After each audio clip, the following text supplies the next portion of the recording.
Fique de pé nessa manhã, nós vamos ler o nosso texto, Efésios capítulo 4, nós vamos ler do 1 ao 16 para recapitular. Hoje é o último domingo falando dessa série, Efésios capítulo 4, vamos ler do 1 ao 16. Na verdade, isso, 4, do 1 ao 16, vamos lá. Rogo-vos, pois, eu, prisioneiro no Senhor, que andeis de modo digno da vocação que fostes chamados, com toda a humildade e mansidão, e com longanimidade, suportando uns aos outros em amor, esforçando-vos diligentemente por preservar a unidade do Espírito pelo vínculo da paz. Há somente um corpo e um Espírito, como também fostes chamados numa só esperança da vossa vocação. Há um só Senhor, uma só fé, um só batismo, um só Deus e Pai de todos, o qual é sobre todos, age por meio de todos e está em todos. E a graça foi concedida a cada um de nós, segundo a proporção do dom de Cristo. Por isso diz, aquele que subiu às alturas, levou cativo o cativeiro e concedeu dons aos homens. Ora, o que quer dizer subiu, senão também havia descido até as regiões inferiores da terra?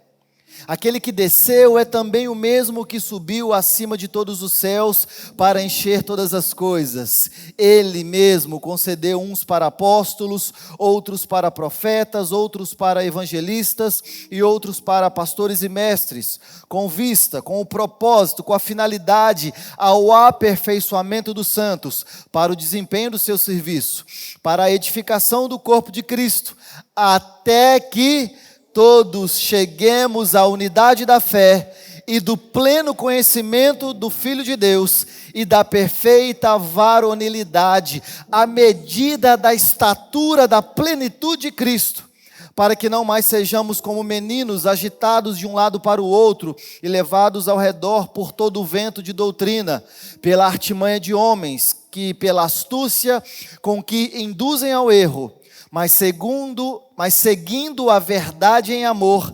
cresçamos em tudo, naquele que é a cabeça, Cristo, de quem todo o corpo, bem ajustado, consolidado pelo auxílio de toda a junta, segundo a justa cooperação de cada parte, efetua o seu próprio aumento para a edificação de si mesmo em amor.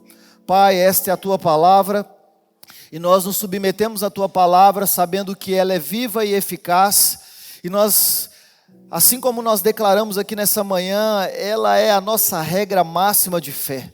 A tua palavra está acima das nossas vontades, acima dos nossos desejos, a tua palavra está acima de todas as coisas, e por isso nós queremos prestar toda a reverência à tua palavra nessa manhã, Pai.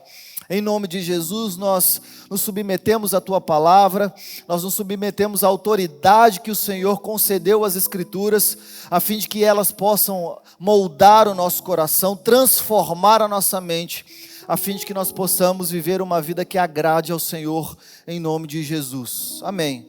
Podem se assentar.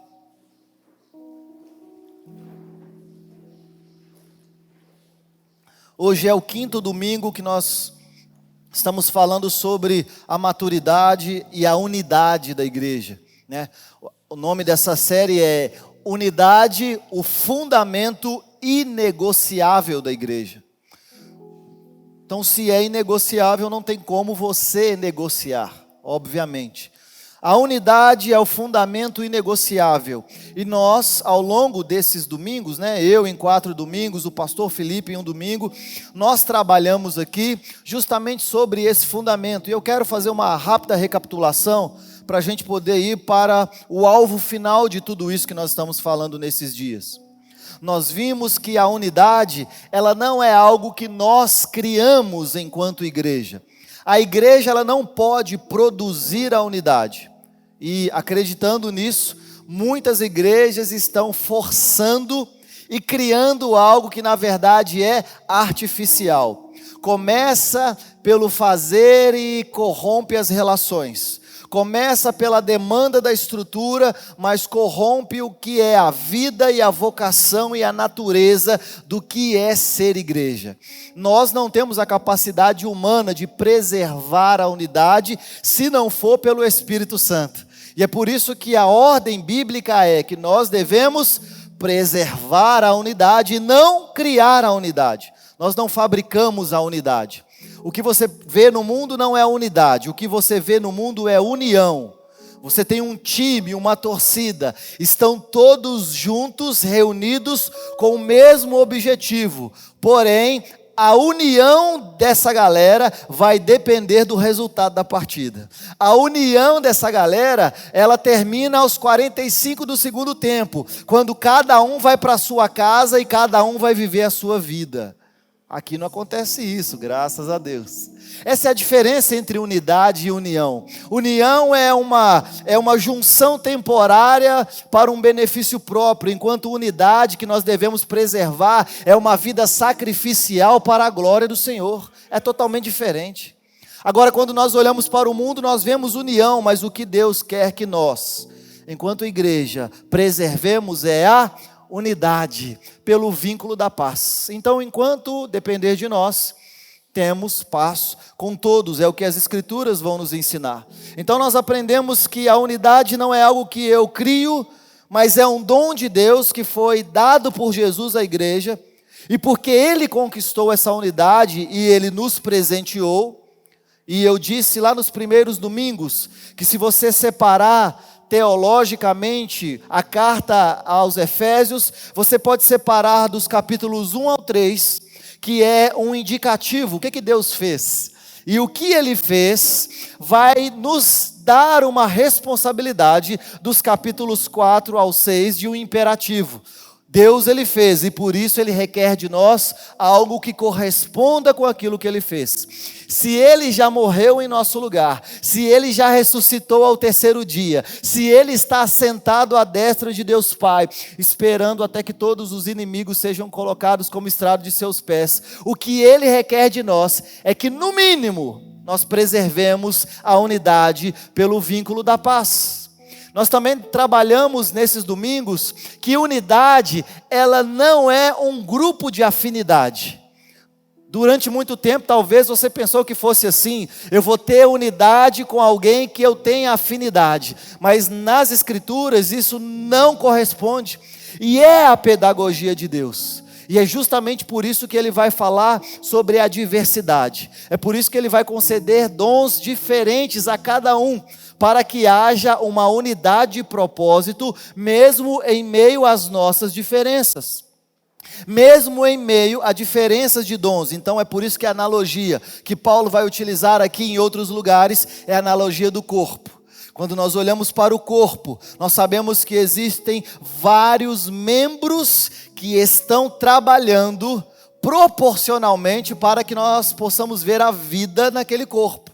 E essa é a ideia de Cristo, essa é a ideia de Deus, que nós, enquanto igreja, possamos trabalhar em unidade para que haja saúde no corpo, para que haja vitalidade no corpo, e isso independe da sua afinidade.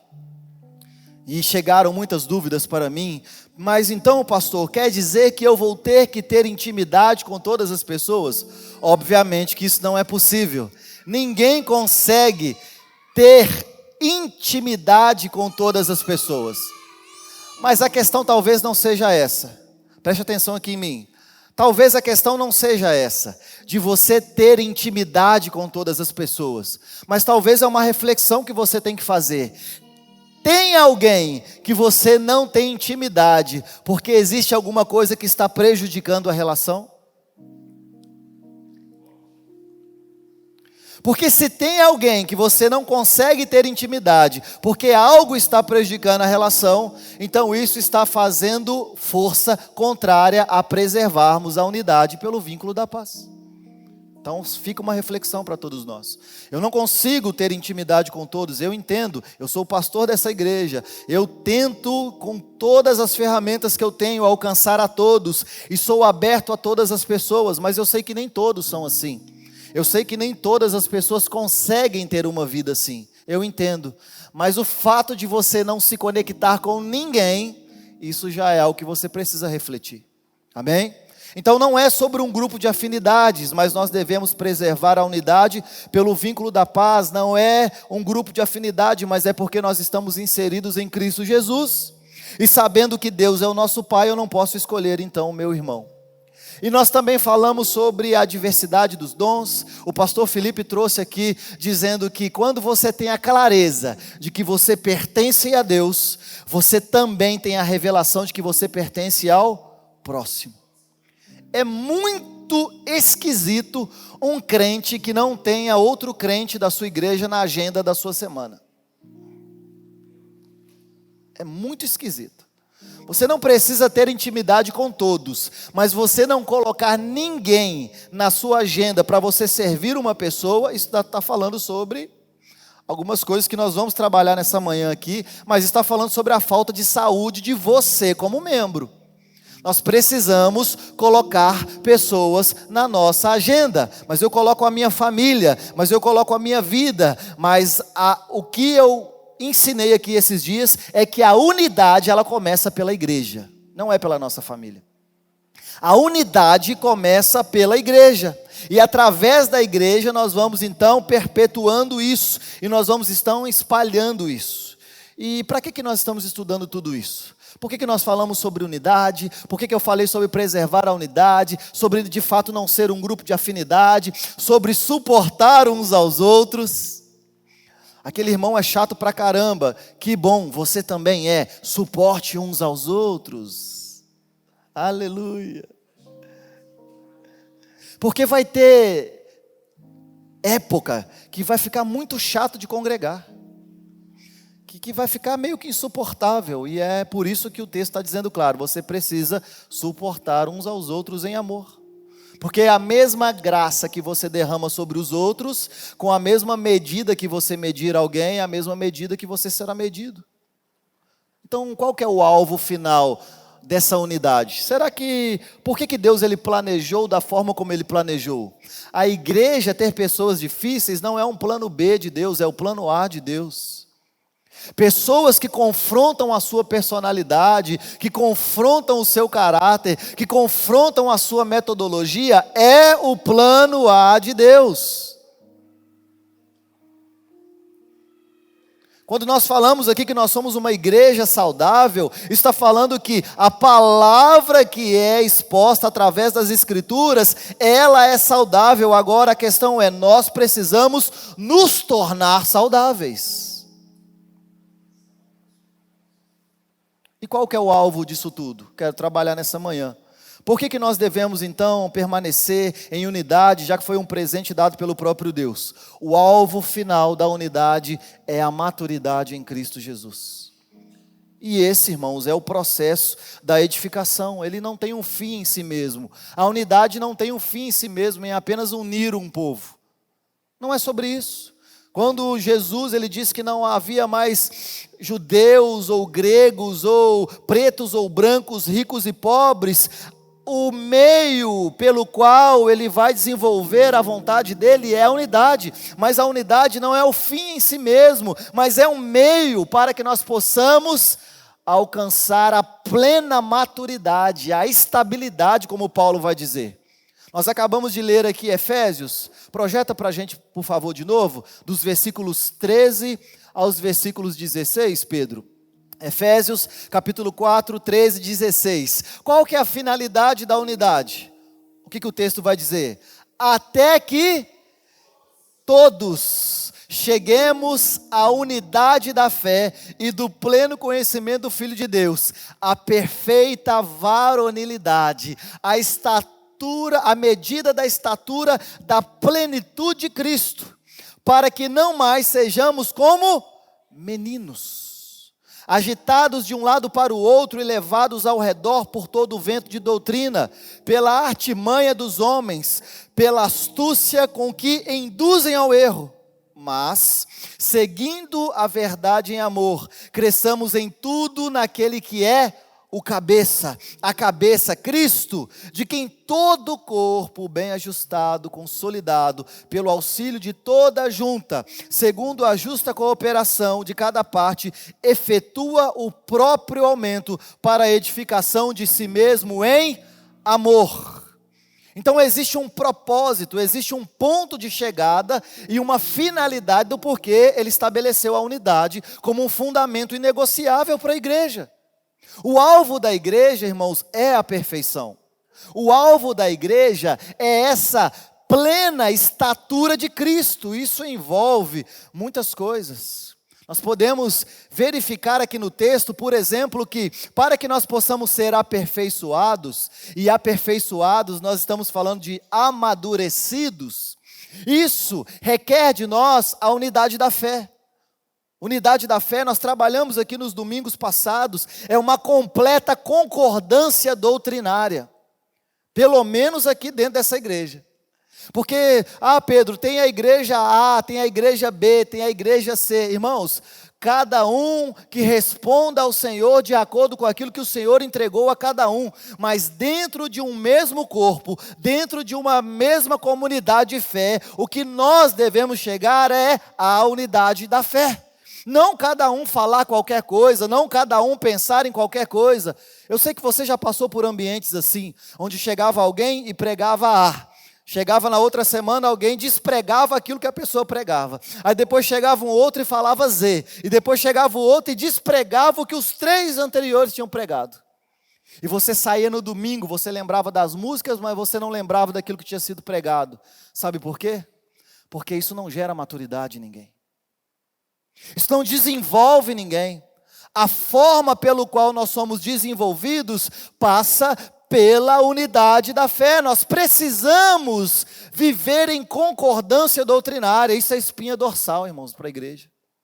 No que é espinha dorsal, no evangelho, naquilo que é claro nas escrituras, não pode haver discordância entre nós.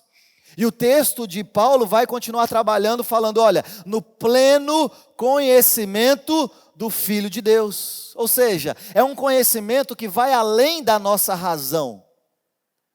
É um conhecimento que vai além das nossas experiências pessoais.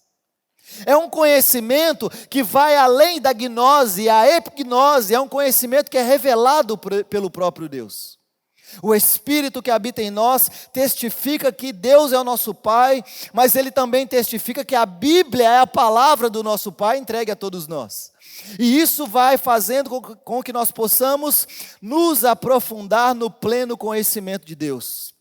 É triste, porque a igreja contemporânea, ela está buscando várias alternativas para conhecer Deus, menos da forma primária que Deus escolheu se revelar.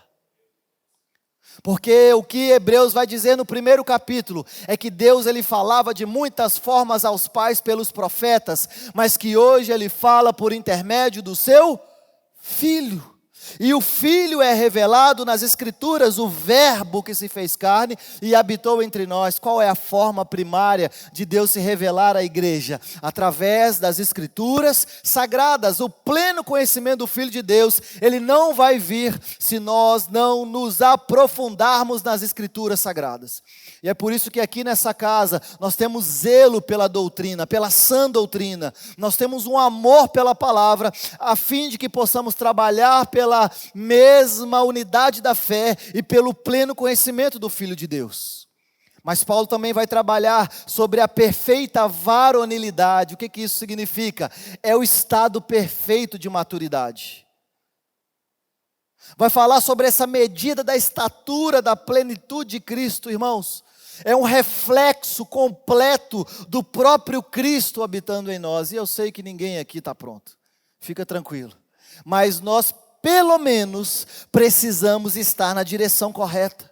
João Calvino, ele vai dizer que a humanidade perfeita, ou essa humanidade madura, segundo as Escrituras, ela não busca uma outra perfeição, senão formar em Cristo Jesus, na nossa unidade, formar em nosso caráter aquilo que Cristo quer revelar por intermédio da sua igreja. E é por isso que quando nós falamos sobre discipulado, e eu vou trabalhar um pouco sobre isso hoje, O discipulado mútuo é isso. É você formar no seu irmão aquilo que de Cristo já foi formado em você. O texto bíblico vai dizer que nós somos transformados de glória em glória, até chegarmos à estatura, até chegarmos a uma maturidade. Ou seja, glória não é um lugar para onde nós estamos indo. Glória é a forma de vivermos a fim de que nos tornemos perfeitos e perfeitamente habilitados para a obra de Deus. E nós já aprendemos aqui, glória não é poder de Deus, glória é viver para a sua reputação. Agora nós precisamos definir então o que é maturidade. Porque talvez quando nós olhamos para 2025 e nós olhamos para o nosso contexto, talvez o que é falado e ensinado sobre maturidade não é de fato o que as Escrituras dizem que é maturidade. Porque as minhas faculdades intelectuais, as minhas formações não necessariamente me amadurecem espiritualmente. As minhas experiências de vida, aquilo que eu já passei, não necessariamente nos amadurece de forma espiritual. Porque essa questão da maturidade, segundo as Escrituras, é justamente nós trabalharmos para um alvo cristocêntrico nas nossas vidas. A maturidade, ela é sim definida a partir do momento que nos tornamos semelhantes a Cristo. Então, quanto mais parecidos com Cristo nós estamos, mais maduros nós estamos nos tornando. O contrário disso também é verdade.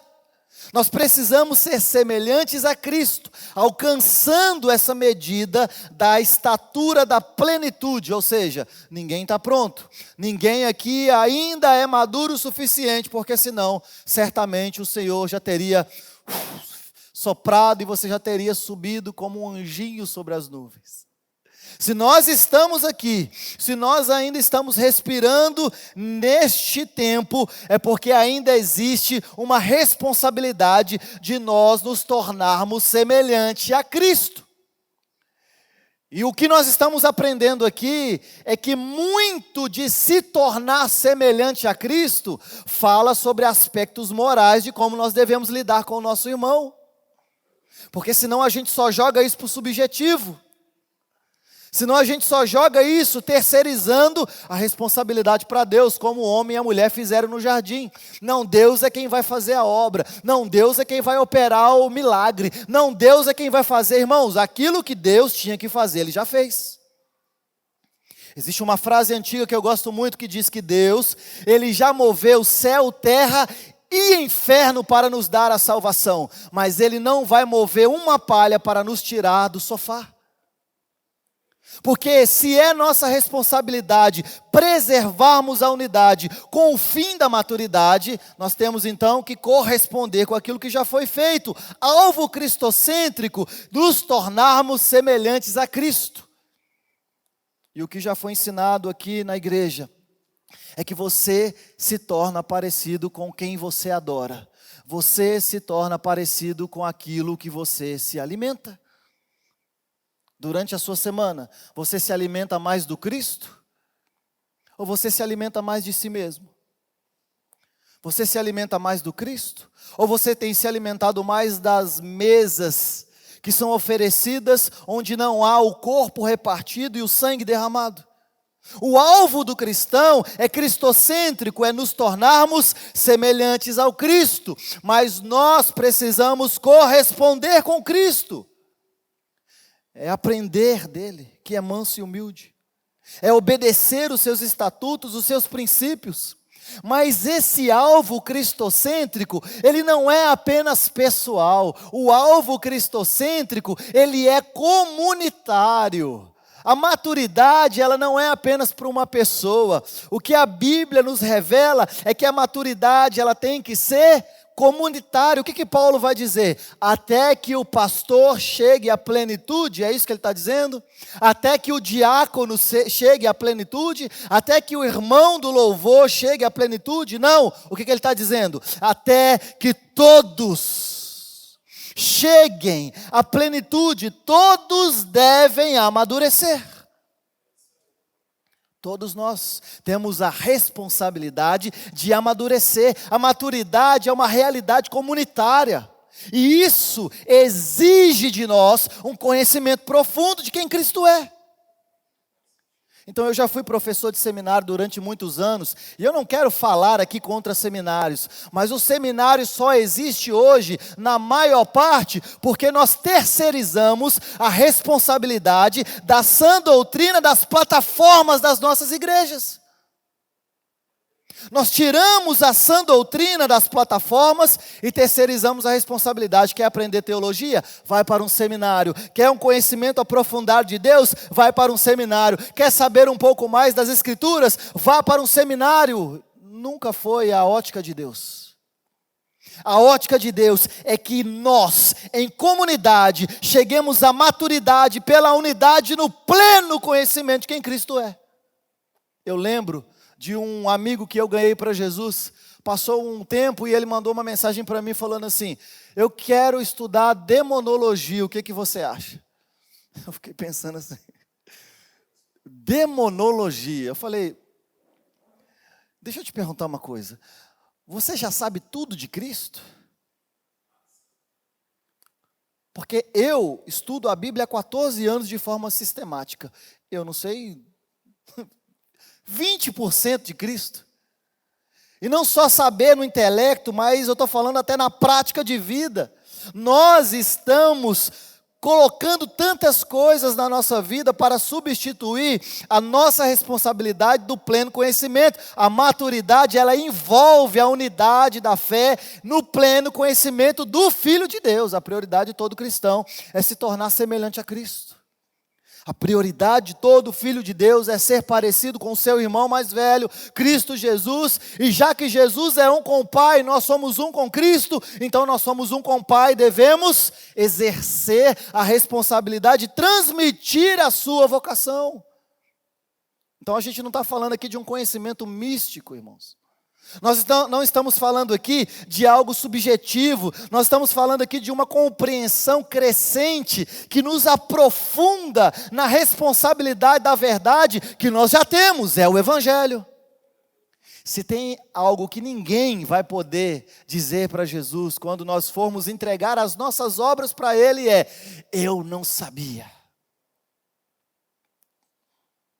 Porque se você tem uma Bíblia em casa,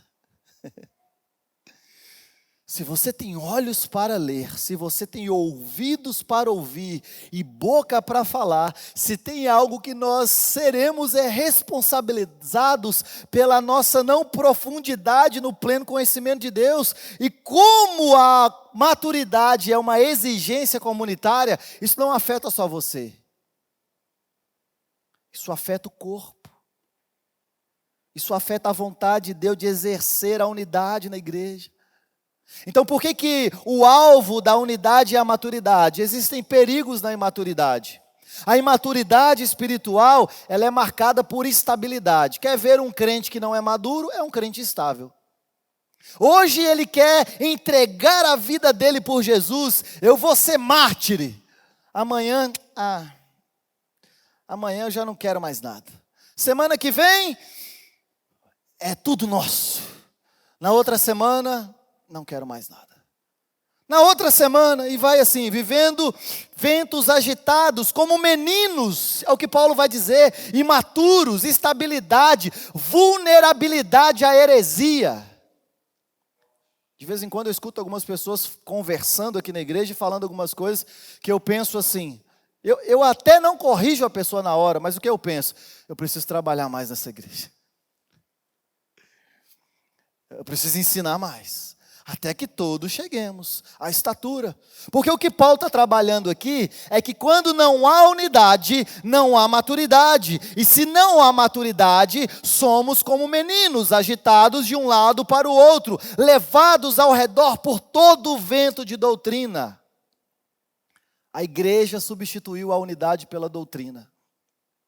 A igreja substituiu a unidade, e eu não estou falando de sã doutrina, eu estou falando de doutrina de homens, é o que Paulo está trabalhando aqui, são táticas do próprio inimigo, heresias espalhadas pela artimanha de homens, obviamente usados pelo inimigo, mas ele está falando da artimanha de homens. Essa palavra artimanha no grego, ela dá a ideia de jogo de dados, é uma trapaça. Isso significa que é intencional. O pessoal lá é tão gente boa, eles são hereges, mas são gente boa. Não são gente boa. Eles estão trapaceando, eles são ardilosos, é pela artimanha de homens, pela astúcia com que induzem ao erro. Eles estão fazendo de forma deliberada. Na nossa série de dons do Espírito, eu ensinei que o falso profeta não é aquele que erra a profecia. O falso profeta é aquele que recebe benefício em favor do dom. O falso pastor é aquele que recebe benefícios em favor do dom. O falso alguma coisa é aquele que vende aquilo que recebeu para atrair recursos próprios. E quando nós olhamos a tática do inimigo, permanece a mesma. São heresias espalhadas pela artimanha dos homens, astúcia que induzem ao erro. E quando nós não temos unidade que não gera maturidade, são meninos levados por qualquer vento de doutrina. Apareceu um anjo falando que agora vai ser desse jeito, vai todo mundo para lá. O anjo disse, aparece o apóstolo fulano de tal falando, eu estou dizendo uma nova coisa, vai todo mundo para o outro lado para poder seguir o apóstolo fulano de tal. Aparece uma irmã dizendo que ela teve uma visão e que agora ela está falando uma outra coisa, vai todo mundo para lá. Sabe o que isso significa? É muito mais do que apenas um desconhecimento doutrinário. Isso está denunciando que não há unidade e por isso não há maturidade. O antídoto para isso é a sã doutrina, é a doutrina sólida, é a nossa fé inabalável em Cristo Jesus, que vai nos armar contra as ciladas. Só que essa sã doutrina, essa unidade da fé, ela não acontece se não for pela unidade. Deus, ele desenvolveu uma teia, é como a palavra tecido, que vem da palavra grega testos, que é como se fosse uma teia, uma trama, um compromete o outro, estão todos entrelaçados, são essas doutrinas, é a unidade que deve ser preservada, para que todos cheguemos à mesma unidade da fé, para que nós possamos ser blindados contra as artimanhas de homens que querem combater a unidade, já que paralelamente ao mover de Deus, existe sim o mover das trevas, para que a igreja não avance em unidade. Só que Satanás, ele não é antagônico a Deus. O cristão, ele sempre gosta de criar figuras que são antagônicas a Deus. Diabo e Deus, não existe yin e yang, irmãos. O diabo é servo de Deus. Aleluia. Até o diabo é diabo de Deus. Olha que pastor herege falar uma coisa dessa. Até o diabo serve ao Senhor. Ele não é uma força antagônica que uma vez o Senhor está ganhando, uma vez Satanás está ganhando. Não! O anticristo, ele vai ser destruído, não é com uma batalha gigantesca. O texto de Apocalipse vai dizer que o anticristo vai ser destruído com o sopro da boca de Jesus.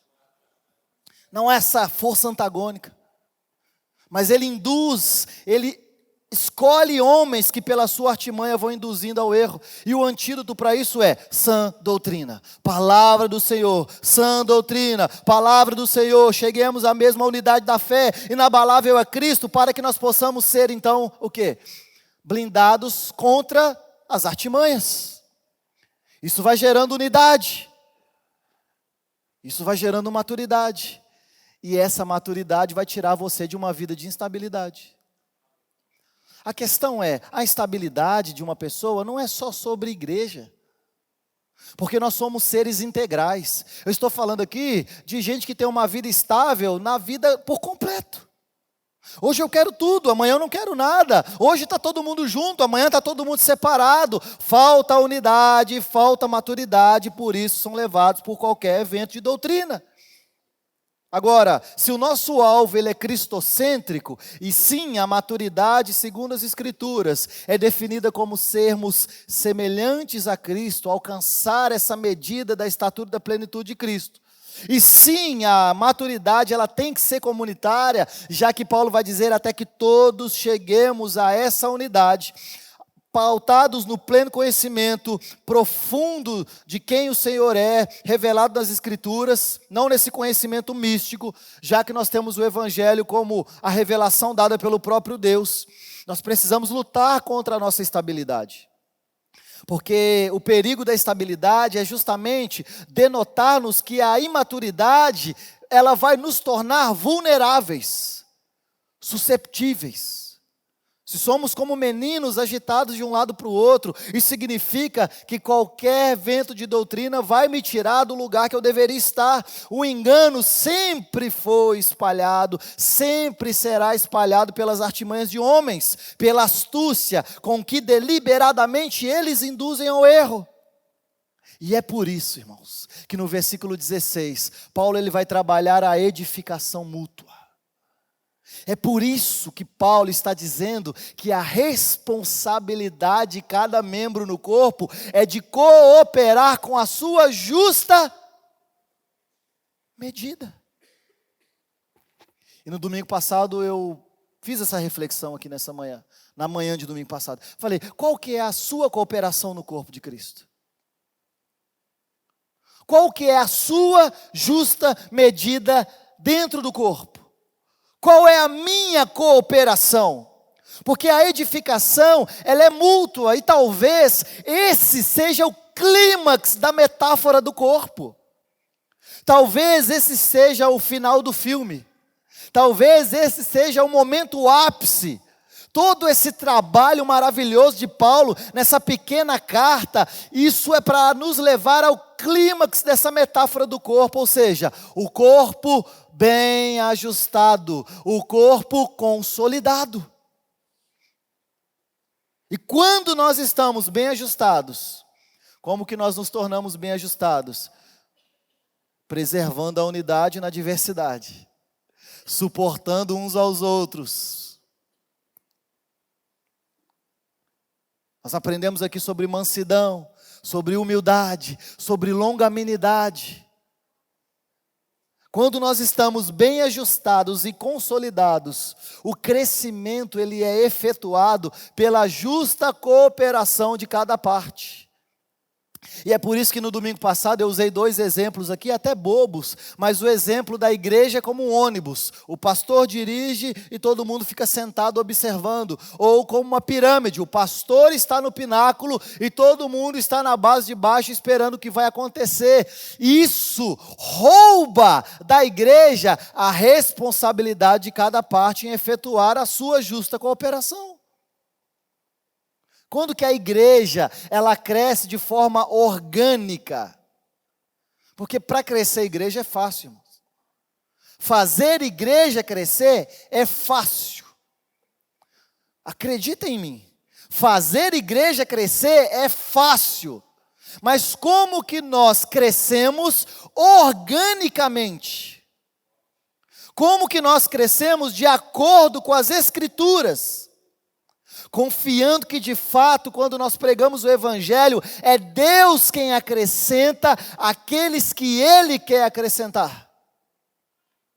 É quando cada parte, ela vai então, com a sua justa cooperação, trabalhar para o crescimento, ou seja, é quando a igreja cresce, com seus membros crescendo individualmente e contribuindo mutuamente para o crescimento do próximo.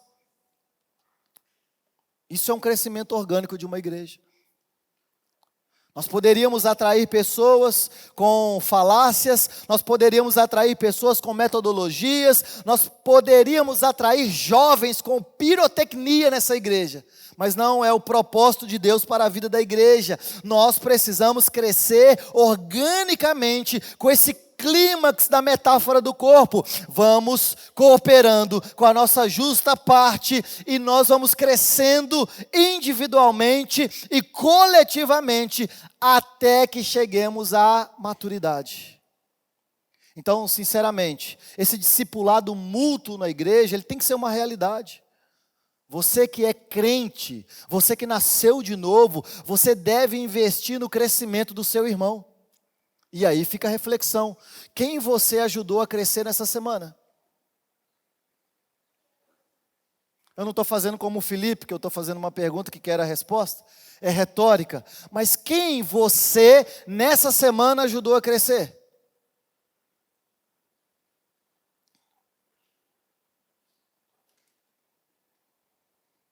Porque nós não estamos falando aqui apenas de 2 horas num culto, num domingo. Nós estamos falando de um estilo de vida. Quem você investiu nessa semana para que essa outra pessoa pudesse crescer sem te dar nada em troca? Porque eu estou vendo cristãos hoje em dia transformando frases mundanas como se fossem canônicas. A gente precisa fazer network, nós precisamos ficar perto de alguém que vai você precisa ficar perto de alguém que você vai morrer para que o outro viva. Você precisa ficar perto de alguém que você vai investir os seus dons, independente se vai haver ou não um retorno. Inclusive, quem sabe até um retorno de agradecer aquilo que você fez. É cooperar com a nossa parte. Investir na vida do outro, isso é discipulado mútuo. Discipulado na vida da igreja não é aquele evento que você tira uma foto e fala assim, discipulado. Não, só o fato de ter tempo de tirar a foto já está dizendo que você não está discipulando é nada. Para com isso. Discipulado mútuo é derramar a nossa vida na vida de alguém e permitir que outra pessoa derrame a vida dele em nós. É um discipulado mútuo, isso vai gerando um crescimento na igreja, já que cada parte está cooperando com a sua justa cooperação. E aqui a gente gosta de fingir que a gente não sabe de nada. Porque talvez o que a gente fica pensando é, como que eu posso fazer alguma coisa? O Senhor vai me revelar. Cara de pau. Como que eu vou trabalhar para o Senhor? Você não tem nenhuma habilidade? O Senhor não te entregou nada.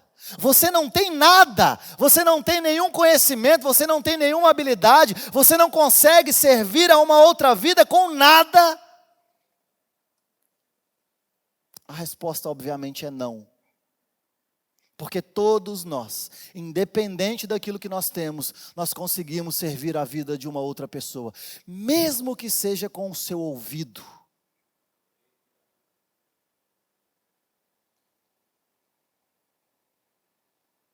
O discipulado mútuo, ele vai fazer com que nós possamos crescer de forma orgânica.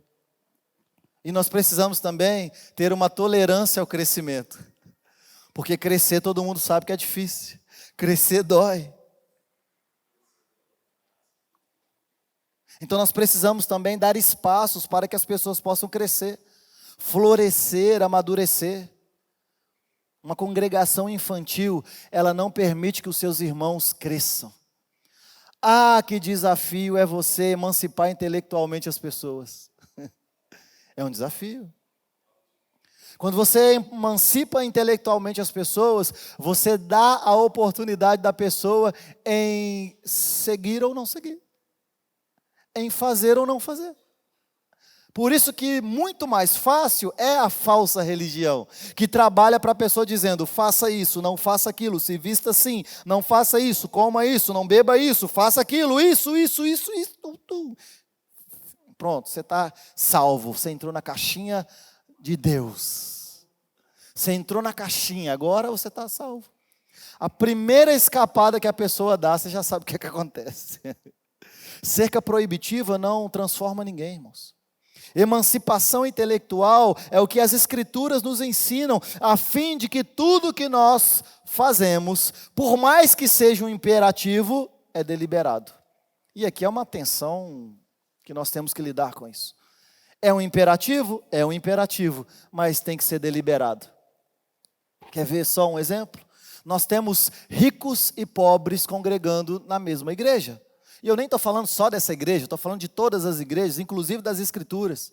Ricos e pobres congregando na mesma igreja. E o que Deus ele quer? Que os ricos auxiliem os pobres, mas que os pobres não sejam gananciosos com as coisas dos ricos. Desdobramento do Evangelho. Viva com a sua adversidade.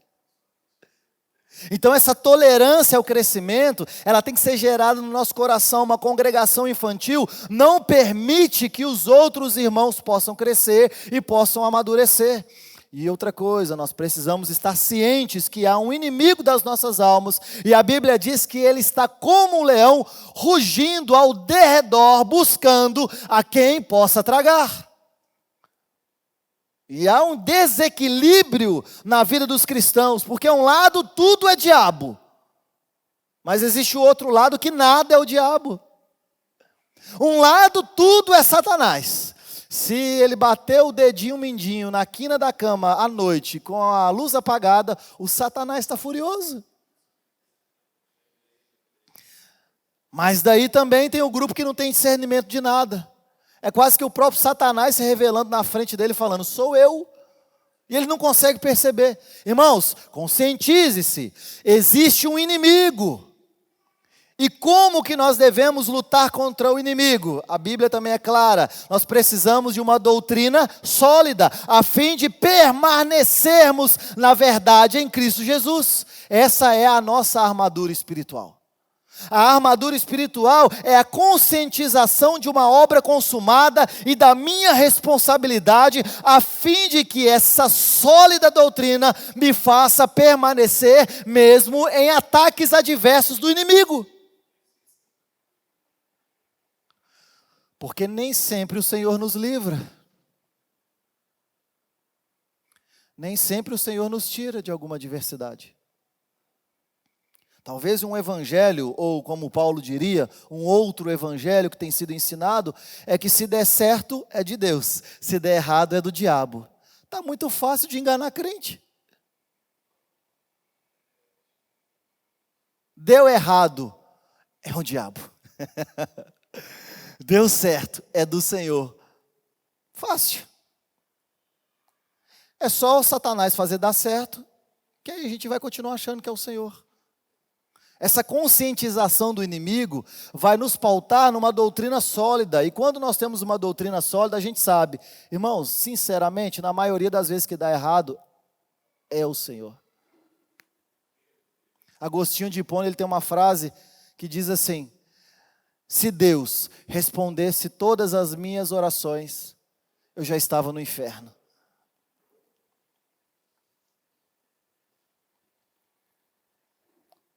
Então, a doutrina sólida, a verdade em Cristo Jesus, ela vai nos munir contra o quê? Contra a trapaça, jogo de dados, astúcia daqueles que tentam nos induzir ao erro. Irmãos, eu gostaria de dizer a vocês que só existem esses fora da igreja, mas existem esses dentro da igreja.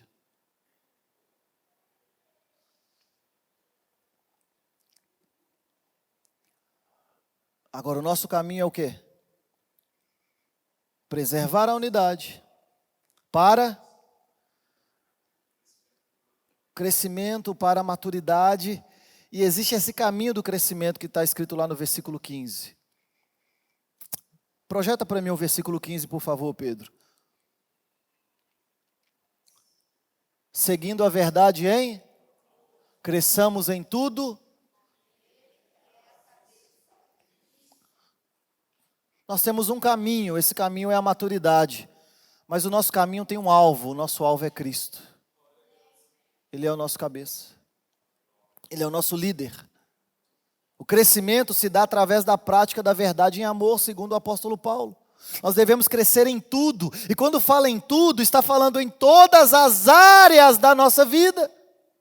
É por isso que quando nós vamos ler a carta aos Efésios, os desdobramentos do Evangelho, ele perpassa a vida de igreja. Ele também fala sobre as relações de filhos com pais, pais com filhos, de empregadores com empregados, de marido e mulher, da igreja com a sociedade. Então, o nosso crescimento, ele se dá através da prática da verdade em amor. Não sejamos somente ouvintes, mas praticantes de tudo aquilo que nós estamos ouvindo. E qual é o intuito do nosso coração? O amor. Por que eu sirvo o meu irmão? Para que ele possa me dar um benefício? Não, eu sirvo em amor.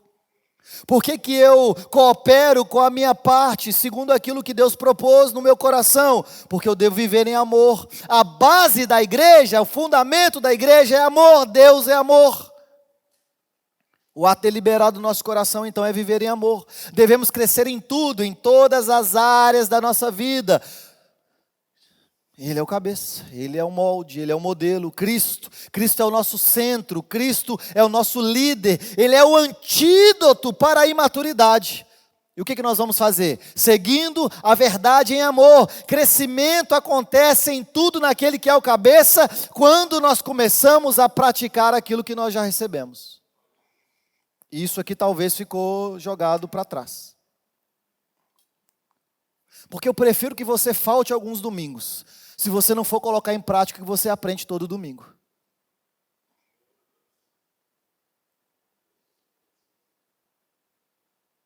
Nós não estamos aqui para recarregar a energia num domingo para passar uma semana no reino das trevas, não, irmãos. Não é isso que a gente está fazendo aqui, não. Eu vou lá no domingo, porque aí eu vou ser abençoado, porque aí eu vou ser recarregado, o Senhor vai abençoar, e aí eu vou poder vencer a semana. Essa não é a ideia cristã.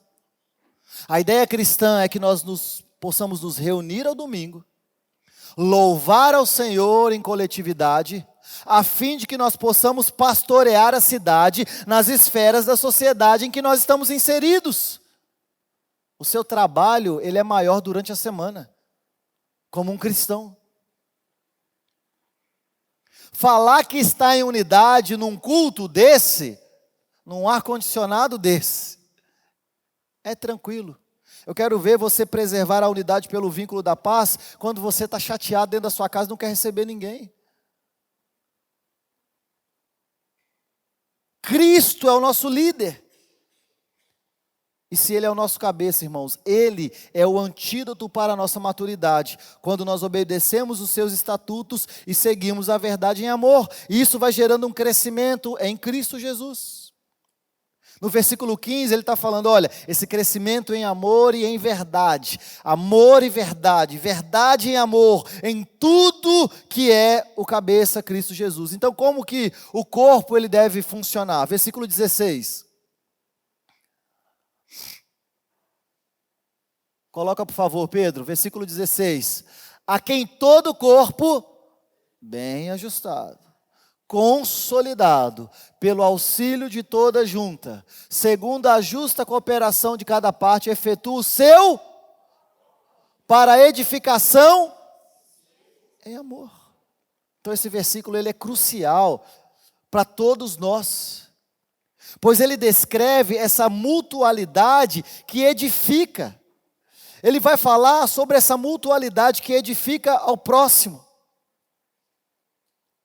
Ele vai falar sobre a nossa responsabilidade de sermos aqueles dispenseiros do dom que Deus concedeu a cada um, é uns aos outros de fato. Essa mutualidade que nos edifica, esse crescimento do corpo, ele é orgânico, mas ele é autogerado. Ele é orgânico, mas ele é autogerado. E ele é totalmente, irmãos, dependente de Cristo, obviamente. Cristo é a nossa fonte de vida. Cristo é o dono, é o cabeça do corpo. Ele recebe tudo, mas ele vai gerando vida no corpo para que nós possamos crescer juntamente com ele. E talvez seja pensando nisso que John Stott ele vai explicar que Cristo ele fornece o sustento e a coordenação das funções do corpo. E eu gosto de pensar muito nessa analogia do corpo mesmo, porque o corpo ele é criado para expressar a vida do cabeça. A cabeça ela dá comandos ao corpo e o corpo obedece esses comandos, e é através de evidenciar externamente esse comando é que você consegue identificar o que o cabeça está pensando. Nossa, a cabeça acabou de dar um comando para ele. Está com sede, toma água. Da mesma forma a igreja funciona. Nós, enquanto corpo, precisamos evidenciar o que o cabeça pensa. Mas sim, nós temos membros que estão agindo como prótese. Funcionam, mas não têm sangue do cabeça. Desempenham um bom papel. Vão ao domingo, tem cara de crente, roupa de crente,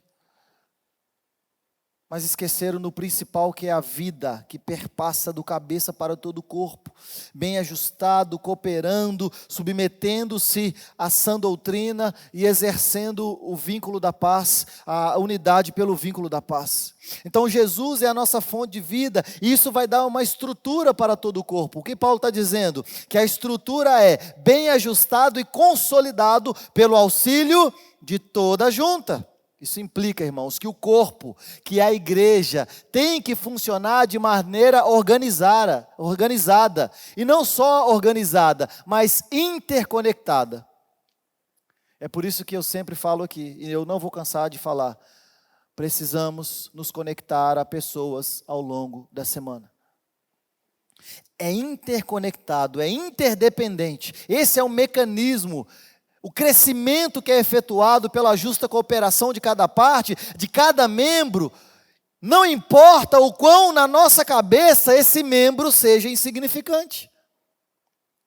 Não importa o quão na nossa cabeça eu seja insignificante. Todos nós, enquanto membros do corpo, temos uma função vital. O crescimento, ele ocorre para a edificação de si mesmo em amor. Irmãos, olha como é que Deus ele trabalha. Ele entrega a você a habilidade para servir outras pessoas. E quando você está deliberadamente servindo outra pessoa para o crescimento dele, Deus ele te acresce. Então você percebe que talvez a minha maturidade também está ligada a quanto eu estou servindo uma outra pessoa.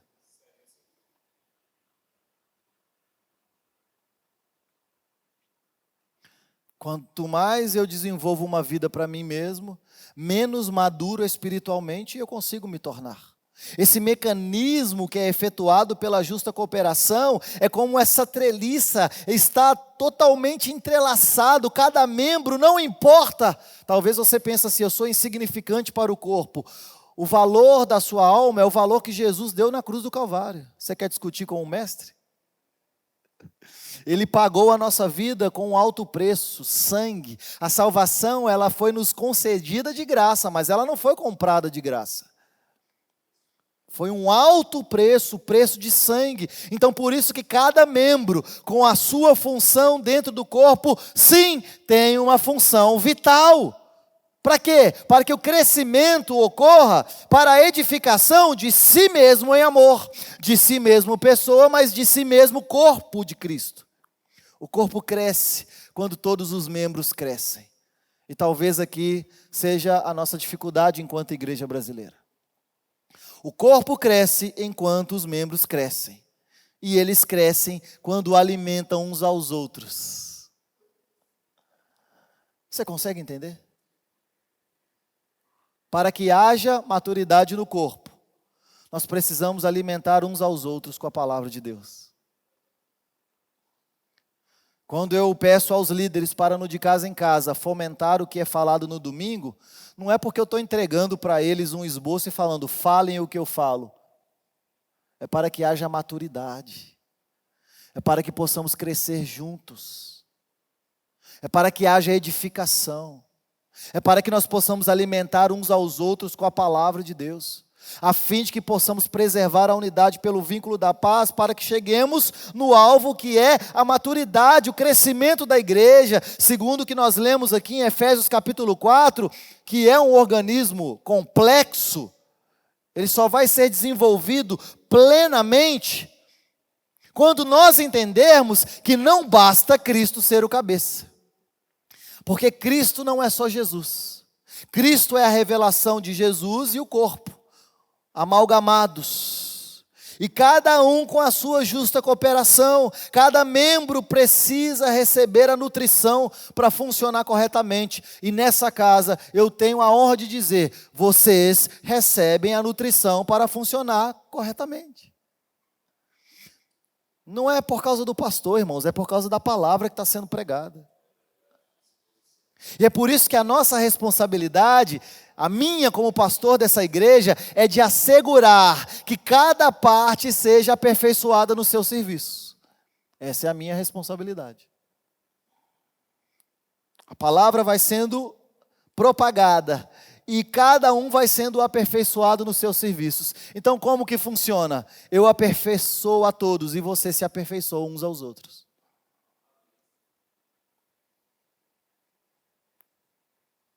E toda a nossa energia está canalizada em Cristo, que é o cabeça. E Ele vai garantindo que a diversidade de dons promova então a unidade em amor. Então, precisamos ter uma igreja que facilita o crescimento dos irmãos. Eu não sei se vocês já passaram por ambientes que matam os irmãos. Ambientes onde há disputa entre irmãos. Ambientes onde há ciúmes entre os irmãos.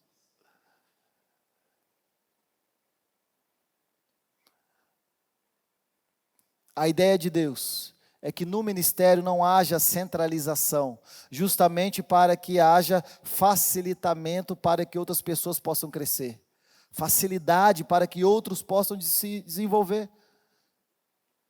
Então, o objetivo final da vida cristã, ou da missão da igreja, é justamente atingirmos a maturidade plena, não como pessoa, mas como corpo de Cristo.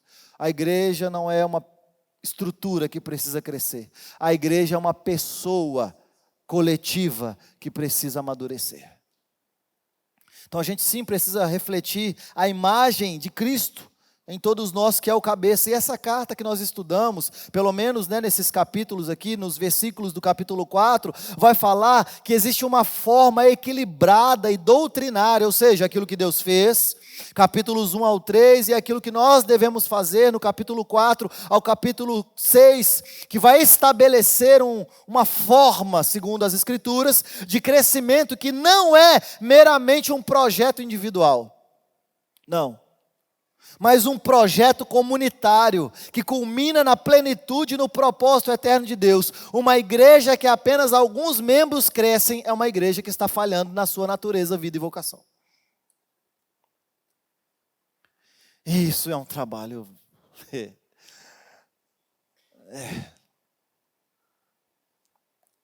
Uma igreja em que apenas um grupo de pessoas cresce, é uma igreja que está falhando na sua natureza, vida e vocação do que é ser igreja. Mas a responsabilidade não é só minha. Cada parte coopera. Então é um projeto comunitário. É uma meta de esforço diligente, comunitário pela unidade. É por isso que nós devemos sim utilizar os nossos dons. Ninguém aqui pode levantar a mão e dizer: você não deixou eu utilizar uma ferramenta que o Senhor me deu. Na verdade, o trabalho da igreja é a unidade na diversidade. É isso que Paulo está claramente nos ensinando aqui, até que todos cheguemos à unidade da fé e do pleno conhecimento do Filho de Deus, a perfeita varonilidade, à medida da estatura da plenitude de Cristo.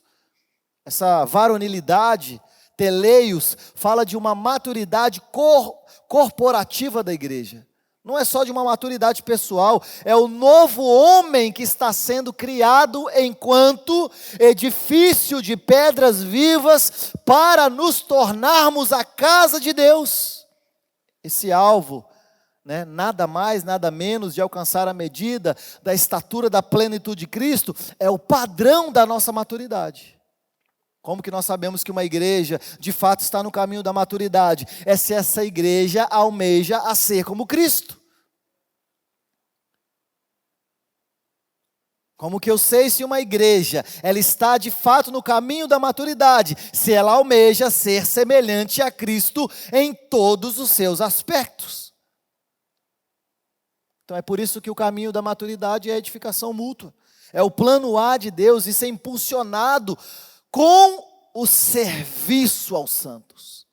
Não tem como você crescer ou fazer outro membro crescer se você não servir outra pessoa. Não tem como você dizer que você ama a Deus, que você não vê, se você não praticar o amor na vida dos seus irmãos que você não vê. É o diálogo, mais uma vez, de Tiago e Paulo. Você está falando da sua fé, eu te mostro as minhas obras, porque a fé sem obras, ela é inoperante. Então o caminho para essa maturidade é essa edificação mútua que é de fato impulsionada, como nós estamos lendo aqui. Edificação do corpo de Cristo. É uma cooperação de todos os santos. E partindo já para o final, chamar o pessoal da música.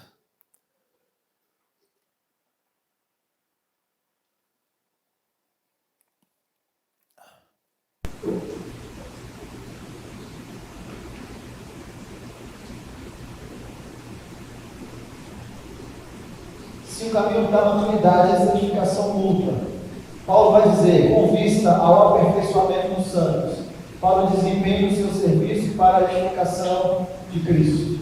Ou seja, existe um equilíbrio constante entre doutrina e amor na vida da igreja. Isso é bem ilustrado em Efésios. Então esse ideal de maturidade corporativa é justamente a igreja alcançando a plenitude de Cristo. E isso, irmãos, ao longo da história, recebeu uma atenção profunda de muitos teólogos importantes da tradição reformada, de outras tradições, justamente estudando essa epístola aos Efésios. Efésios era a carta predileta de João Calvino, por exemplo, e ele está falando que essa composição, ela é a composição mais divina entregue à raça humana. Então nós temos essa relação entre Cristo e a igreja, sendo a igreja o complemento necessário para Cristo. Então nós devemos sim seguir essa linha. Portanto, a maturidade, ela é final do corpo e a sua plenitude. Quando a igreja está tomada da plenitude de Deus, conforme Paulo orou ousadamente, vamos ler lá? Olha essa oração de Paulo, capítulo 3 de Efésios.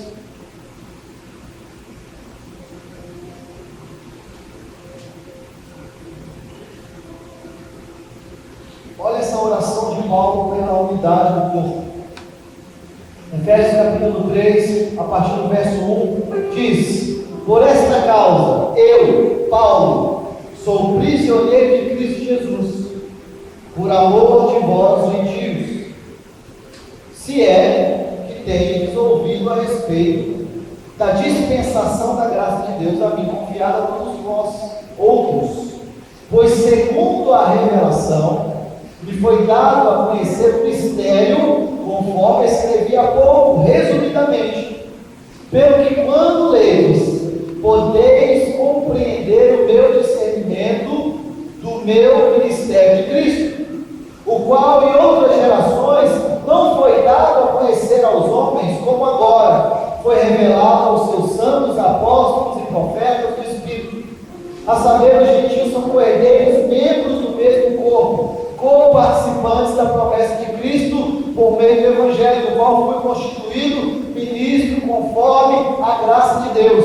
Versículo 14: por esta causa me ponho de joelho perante ao Pai, do que toma o nome de toda a família, tanto no céu como sobre a terra, para que, segundo a riqueza da sua glória, vos conceda que sejais fortalecidos com poder, mediante o seu Espírito no homem interior, e assim habite Cristo no vosso coração, pela fé, estando vós arraigados, alicerçados em amor, a fim de que poderdes compreender com todos os santos qual é a largura e o comprimento e a altura e a profundidade, e conhecer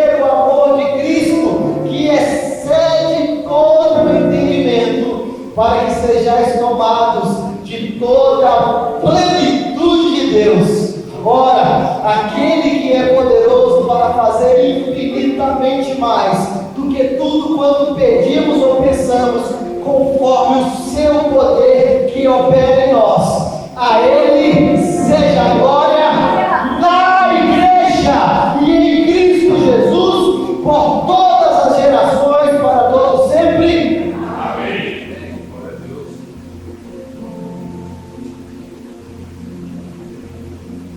Aquele que é poderoso para fazer infinitamente mais do que pedimos ou pensamos, efetua a sua glória por intermédio da igreja. Pedro, mas existe corrupção no meio da igreja. Pedro, mas existem instituições que estão falidas. Nós não estamos falando sobre homens, nós não estamos falando sobre instituição, nós estamos falando sobre a igreja, que é o corpo místico de Cristo, que está espalhado sobre os quatro cantos dessa terra. Essa igreja é santa, essa igreja é viva, essa igreja é lavada pelo sangue de Jesus, e não há quem nos separe do amor de Deus. Isso é o que Deus fez. Mas agora nós precisamos corresponder com aquilo que Ele fez. E como que nós vamos fazer isso?